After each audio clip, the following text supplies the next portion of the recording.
bersama saya Kevin. Nah, hari ini kita mau dengerin lagi firman Tuhan. Semoga biar firman ini boleh merema di setiap hati kita. Yuk, sebelum mendengarkan firman Tuhan, sama-sama kita berdoa.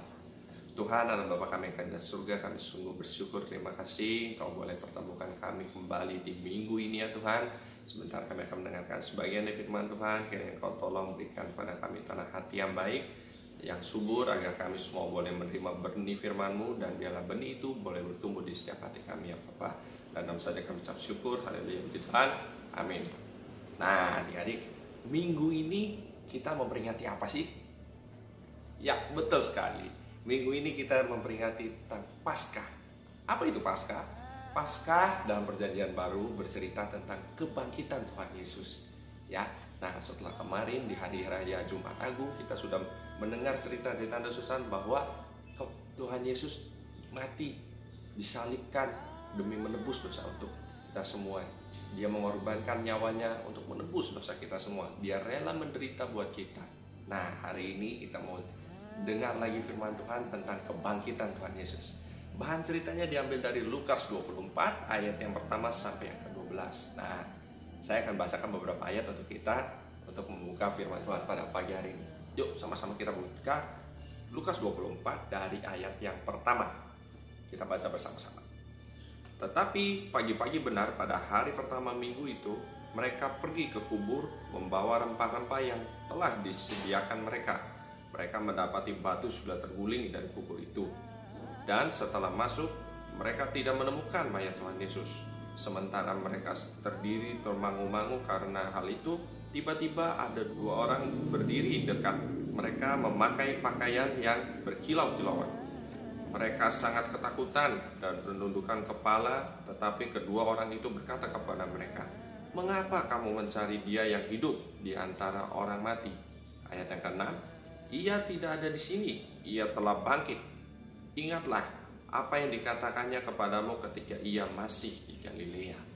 Ya, di sini adik-adik, pagi-pagi benar ada beberapa orang yang datang ke kubur Yesus, yaitu ada Maria ibu Yesus, dan juga ada ibu dari Yakobus. Mereka pagi-pagi itu benar-benar datang untuk merempahi mayat Tuhan Yesus. Mereka datang pagi-pagi untuk melihat bagaimana keadaan mayat Tuhan Yesus. Tapi apa yang terjadi? Wah, mereka justru kaget. Mereka lihat waktu datang ke kubur itu, mereka lihat, loh, kok pintu kuburnya udah kebuka? Wah, kita harus lihat ke dalam. Masih ada nggak ya mayat Tuhan Yesus? Dan ternyata adik-adik, begitu mereka masuk, mereka lihat, wah, sudah nggak ada.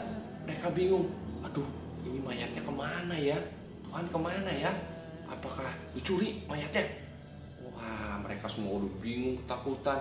Tapi seperti yang kita baca tadi, dia lihat ada dua orang yang berpakaian putih, berkilau-kilauan.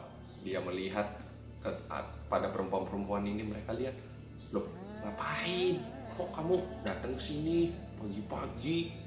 Bingung-bingung. Kenapa sih bingung? Karena mayat yang di dalam gak ada. Mayat Tuhan Yesus gak ada. Jadi mereka bingung. Mereka bingung, aduh kemana ya? Tapi dua orang malaikat ini bilang ke mereka, "Ngapain kamu bingung? Ngapain sih kamu pagi-pagi ke sini? Kamu lupa waktu Tuhan Yesus bilang, nanti setelah hari yang ketiga, pada hari yang ketiga aku akan bangkit mengalahkan maut."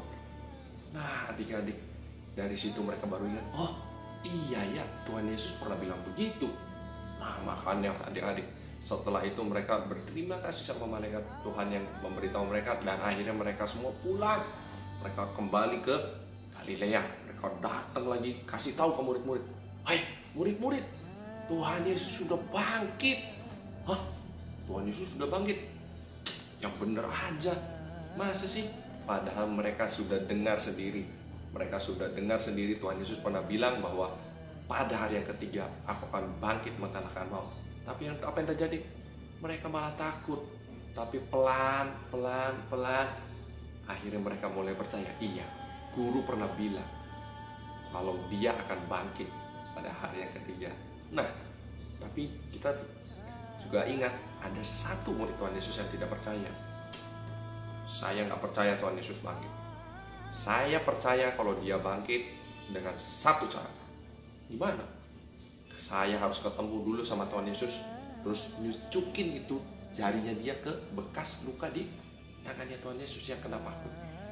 Nah adik-adik, selang waktu berlalu, akhirnya Tuhan Yesus datang menampakkan diri sama murid-muridnya. Dia bilang, hai murid-muridku, jangan takut, ini aku Tuhan yang hidup. Aku sudah kalahkan maut untuk menebus dosa manusia. Nah adik-adik, di situ dia lihat Thomas, murid Tuhan Yesus. Dia bilang, Tuhan, benarkah itu engkau? Lalu Tuhan panggil, sini. Kalau kamu gak percaya, nih, celupin jari kamu nih. Ini bekas luka waktu aku dipaku di kayu salib. Nah adik-adik, di situ Thomas sujud. Thomas menjadi percaya sama Tuhan bahwa benar, ternyata Tuhan itu bangkit. Nah, tapi berbahagialah buat kita semua. Meskipun kita tidak melihat, meskipun kita tidak mengalami kejadian waktu itu, tapi kita sudah dikaruniai kepercayaan. Kita boleh percaya sama Tuhan bahwa Tuhan Yesus adalah Tuhan yang hidup. Oleh karena itu adik-adik, kita nggak perlu takut menghadapi keadaan yang seperti saat ini. Meskipun sekarang ini kita lagi nggak sekolah, kita nggak bisa beribadah, tapi nggak apa-apa, kita nggak perlu takut. Kenapa? Kita punya Tuhan yang hidup, Tuhan yang berkuasa. Dia sanggup mengalahkan semua kuasa yang ada di bumi ini. Nah, jangankan itu, kematian aja dia kalahkan, apalagi cuma suasana seperti ini adik-adik. Jangan takut, kita mau tetap percaya sama Tuhan. Yuk, kita mau buka ayat hafalan kita pada hari ini. Kita buka di 1 Petrus 1 ayat yang ketiga. Kalau udah ketemu, yuk kita baca sama-sama. 1, 2, ya. Terpujilah Allah dan Bapa Tuhan kita Yesus Kristus, yang karena rahmat-Nya yang besar telah melahirkan kita kembali oleh kebangkitan Yesus Kristus dari antara orang mati kepada suatu hidup yang penuh pengharapan. Ya, adik-adik, kita harus tetap berpegang teguh sama Tuhan, kita tetap percaya, kita tetap beribadah meskipun kita tidak bertemu bertatap muka langsung, tapi biarlah firman ini boleh menguatkan kita bahwa oleh karena kebangkitan Tuhan, kita memiliki hidup yang penuh harapan. Yuk, sebelum kita akhiri, kita mau sama-sama berdoa. Mari kita berdoa. Tuhan, Allah Bapa kami yang kerajaan surga, kami sungguh bersyukur, berterima kasih Tuhan, oleh karena berkat pertolongan Tuhan pada siang hari ini kami boleh kembali dikuatkan dari firman Tuhan pada siang ini ya Tuhan. Firman yang sederhana, kami diingatkan kembali bahwa kami memiliki Allah yang hidup, Allah yang berkuasa, Allah yang sanggup mengalahkan semua kuasa yang ada di bumi ini ya Tuhan. Biarlah kami ini boleh hidup terus berpegang teguh bersama dengan Tuhan. Tuhan juga berkati setiap anak-anak Tuhan yang ada di tempat ini, baik yang di rumah, baik yang dimanapun mereka berada saat ini. Tuhan jamah, Tuhan berkati, biar hari-hari ke depan mereka boleh terus hidup bersama dengan Tuhan. Dan langsung saja kami ucap syukur, haleluya, puji Tuhan. Amin. Terima kasih, sampai jumpa lagi di online Bible Story berikutnya. Dah.